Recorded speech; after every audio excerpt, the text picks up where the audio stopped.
Hi everyone, I'm back to read the next chapter, chapter 3 of A Surprise for Caroline, book 3, chapter 3. It's called Christmas. Caroline, Grandmother called, please carry this platter into the dining room. Christmas Day had come and wonderful aromas had been drifting from the kitchen all day. Caroline picked up the heavy platter and inhaled the rich scent of ham. For most of the year, only salted and smoked pork was available, but Grandmother had purchased a juicy, fresh ham for Christmas dinner. The dining room was crowded, but everyone managed to squeeze into place. Caroline, Mama, and Grandmother, Lydia, Aunt Martha, and Uncle Aaron, and Rhonda, Amelia, and their parents. All through the meal, the three girls shared secret, excited looks. And when Amelia saw the doll, would she be too surprised for words, or would she chatter with excitement? Caroline was confident that Amelia would like her gift. Would Rhonda be as happy with her beautiful new skates? Feeling hopeful, Caroline imagined Rhonda's face lighting with pleasure when she realized that Caroline had arranged to have them made just for her. Surely Rhonda wouldn't look down her nose and said, "Gracious, Caroline," then. Once Rhonda had her new skates and Lydia had the warm muff Caroline had made for her, there would be nothing to keep the three of them from having fun together on the ice. Although Caroline had trouble sitting still, Christmas dinner was too wonderful to rush. Grandmother and Mrs. Hathaway served the ham with peas and potatoes. Aunt Martha had baked 2 apple pies and boiled cornmeal with sweet maple syrup to make hasty pudding. And after the feast, everyone moved into the parlor, and Uncle Aaron settled down with the Bible. This was the first time Papa hadn't been there to read the Christmas story, and Caroline felt a wave of longing as Uncle Aaron began. As she listened to the familiar words, she looked at the gift she'd made for Papa, an embroidered fire screen. It sat by the hearth, waiting to welcome him home. "Merry Christmas, Papa," she thought. "Wherever you are, I miss you more than ever." When Uncle Aaron finished, he shut the Bible gently, and for a moment everyone was quiet, as if tucking the comforting story into their hearts for another year. Then Caroline tiptoed to Mama. "May we give our gifts now?" she asked. Mama smiled. "Of course, dear child." Lydia and Rhonda jumped to their feet. The 3 girls had decided that Amelia's gift would be the first one given. Rhonda's face glowed with anticipation. "Close your eyes, Amelia," she said, "and hold out your hands. No peeking." Amelia scrunched her eyes shut and eagerly held out her hands. Lydia fetched the doll from its hiding place in a drawer. She, Rhonda, and Caroline crowded close to gently lay the doll in Amelia's hands. Oh.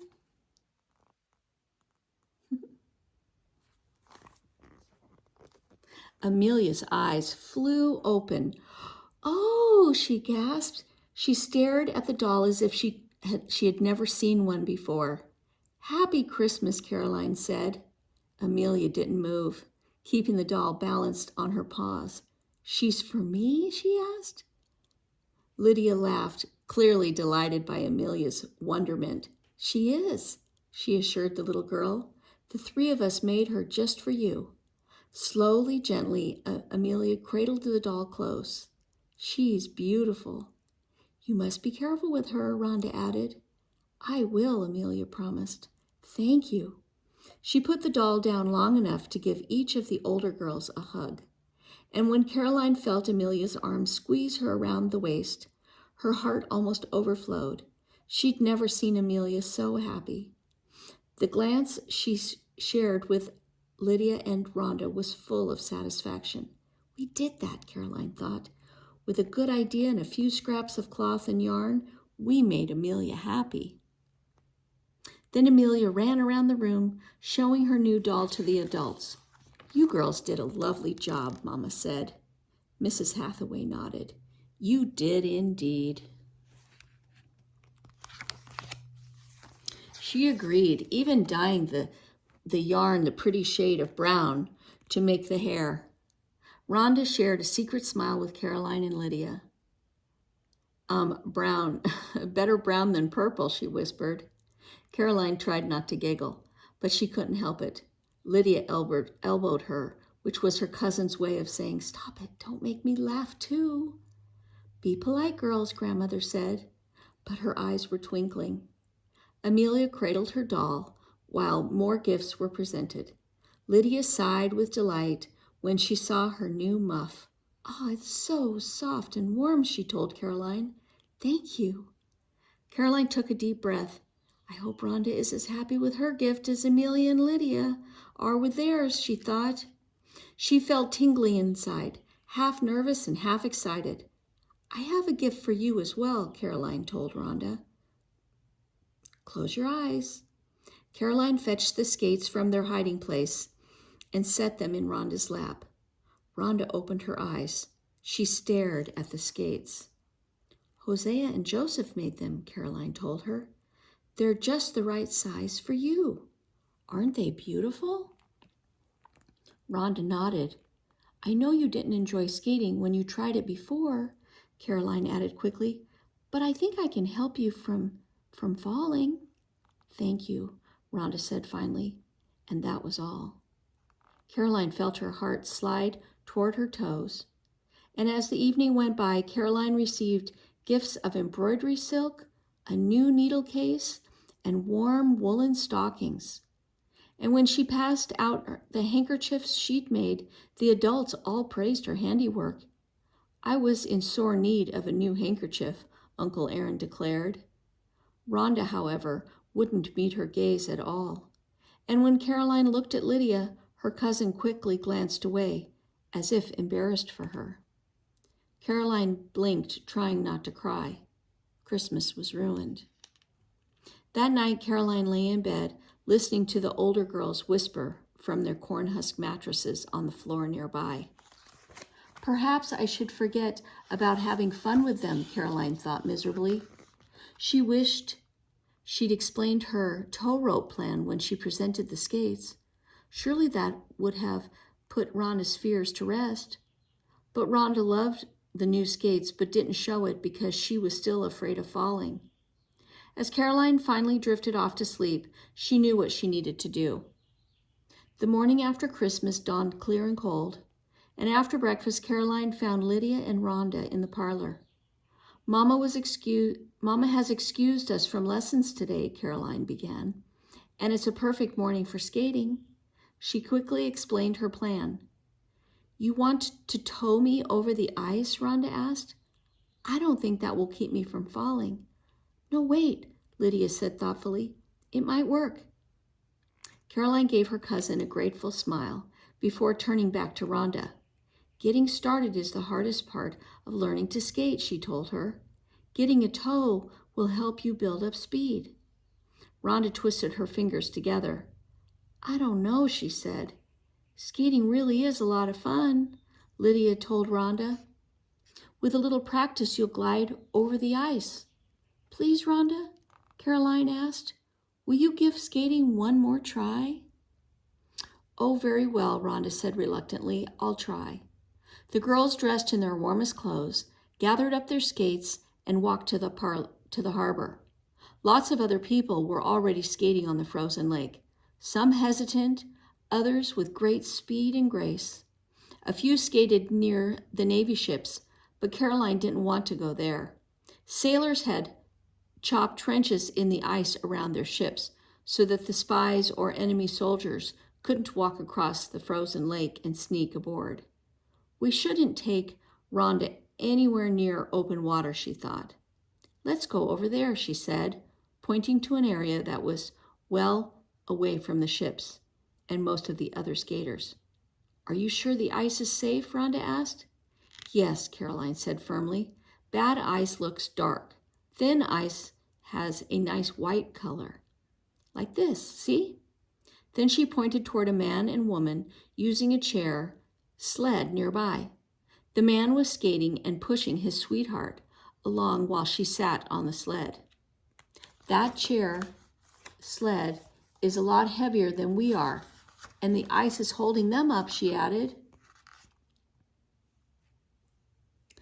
I've even seen horse-drawn sleighs passing through here, Lydia smiled reassuringly. Rhonda squared her shoulders. All right then, I'm ready. Caroline and Lydia strapped on their own skates and helped Rhonda put on hers. Before you start, watch how I do it, Caroline told her friend. She pushed off on the ice with just a few strokes. She felt as if she were flying. Before going too far, though, she slowed reluctantly and turned to shore. See, she said to Rhonda, you'll soon be skating like that too. Caroline had borrowed a rope from the shipyard, and while Lydia tied one end around Rhonda's waist, Caroline knotted the other end around her own. Lydia and Caroline helped Rhonda to her feet. Then they slowly moved onto the ice. My ankles are shaky already, Rhonda said. Hold on to my arm, Lydia offered. Caroline, start pushing. Caroline pushed off on one foot. Oh, she gasped as the tow rope tightened around her waist. Towing Rhonda was harder than she'd expected. She wasn't about to give up, though. She dug the blade of one skate into the ice and shoved off harder. That sent her forward a few inches. She pushed off again with the other foot. Faster, Lydia called. I'm trying, Caroline thought, summoning every bit of her strength. She kept skating forward. They all began to move a little quickly. Lydia tried to encourage Caroline and Rhonda. That's the way. Caroline clenched her teeth and chanted silently. Push off with the left foot. Push off with the right. The ice had some bumps, but she tried to avoid them. Gradually, as she picked up speed, it grew a little easier to keep skating. I'm doing it, Rhonda exclaimed. I'm really skating. Rhonda sounded so happy that Caroline dared to look over her shoulder. Rhonda was taking little strokes herself. Isn't this fun? Caroline called. Rhonda nodded. Caroline looked ahead again and saw a ridge in the ice right in front of her. She gave a little hop, easily clearing the rough spot, but she knew that Rhonda wasn't ready to make such a move. Watch out, Caroline yelled. Too late, Rhonda tripped and fell, pulling Lydia down with her. Caroline felt a hard jerk on the rope. She banged down on the ice and slid backward into the other girls. Ow, Rhonda whimpered. She sat up slowly, rubbing her left elbow. Caroline was horrified to see tears in Rhonda's eyes. I'm sorry, Caroline cried. There was a bump in the ice, and I didn't see it in time. Next time I will. No, Rhonda said. She pulled off her gloves and began fumbling with her skates. I tried, Caroline, just as I promised, but I told you I didn't think this would work. I don't want to fall down any more. I shall walk back to shore. Caroline looked at Lydia, hoping her cousin would say something to change Rhonda's mind. But Lydia didn't speak, and Caroline quietly untied the tow rope, and all three girls got to their feet. Caroline struggled to hold frustration and disappointment inside. If only she'd spotted the ridge in time. Perhaps if she had, Rhonda wouldn't have fallen. And if Rhonda hadn't fallen, Caroline thought, we all could have had more fun on the lake. Caroline felt a heaviness settle in her heart as she took one last longing look toward the other skaters skimming over the ice. She'd hardly gotten on skates at all. Even worse, Rhonda was clearly more unhappy with Caroline than ever.